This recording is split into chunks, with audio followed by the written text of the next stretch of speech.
This is the new Range Rover Evoque, on sale in spring and ready to fend off rivals such as a Volvo XC40 and Audi Q3. It looks quite similar to the old one, something we call evolutionary design, but there's actually a lot new about this car. Before we get started on the details, we've got loads more Land Rover videos on our YouTube channel, so click below to subscribe and you won't miss one. So, back to the car.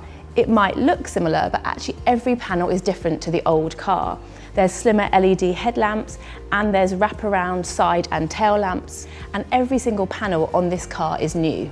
It sits on a new platform called Premium Transverse Architecture, which has been designed to house various electrified powertrains across both Jaguar and Land Rovers with transverse engines.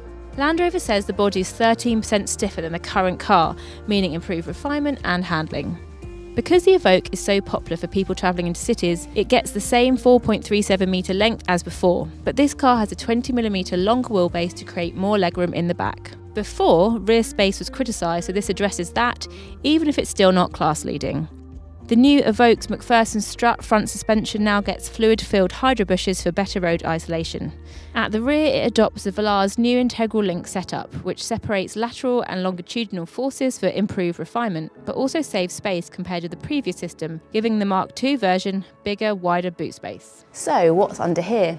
For now, all Evoques are powered by diesel or petrol 2-litre Ingenium engines. Almost all are four-wheel drive except the D150 entry-level diesel, that's got 148 brake horsepower. At the other end of the spectrum, we've got the P300, that's a 296 brake horsepower petrol all-wheel drive. Decent performance on all. The D150 does 0 to 60 in 9.9 seconds, while the P300 does it in 6.3 seconds. Apart from that entry-level D150, all Evoques now get a 48-volt mild hybrid, which is a first for Land Rover.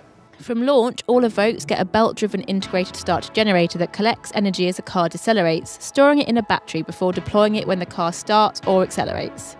Land Rover reckons the system adds up to 6% efficiency and helps make the most frugal four-wheel drive Evoque emit only 149 grams per kilometre of CO2, delivering 50.4 mpg on the new WLTP test cycle. Now, I don't reckon many Evoques are used for serious off-roading, but still, Land Rover wants to make sure you can do it if you want. Terrain Response 2 gets all the latest adaptive stability and traction keeping gizmos, plus the car can now wade through 600mm of water, 100mm more than the first-gen car. A year after the car launches, you'll also be able to get hold of a plug-in hybrid Evoque using a new 3-cylinder petrol engine, and we hope we'll get an electric-only range pushing 50 miles so it can keep up with its German rivals. So, inside the car. What's most important here is that it's far more luxurious than the previous gen car. It looks a lot like the more expensive Velar that was revealed last year. These are leather seats, but there's actually a more sustainable option called Kvadrat, which is a wool textile. Other things to know, we've got this big screen up here where you can control the infotainment and the sat-nav. This lower screen here is for things like ventilation. And there's also the instrument panel here, which has a load of different designs that you can control digitally. There's also a 4G Wi-Fi hotspot, there's 6 USB ports, there's loads of pockets of practicality, and you can also download a lot of apps. For example, you can unlock the car remotely or check the fuel levels. There's also a bit of fancy tech called Clear Sight Ground View, which Land Rover reckons is a world first. Cameras in the front grille and on the door mirrors feed into the touchscreen to show what is ahead and underneath the front of the vehicle. The idea is that you can still see what's going on, whether you're off-roading or trying to park next to a high curb in town. Land Rover has kept the Evoque at a similar price to the outgoing model, starting at £31,600 and rising to £40,350 for the P300. So that's the highlights of the new Evoque.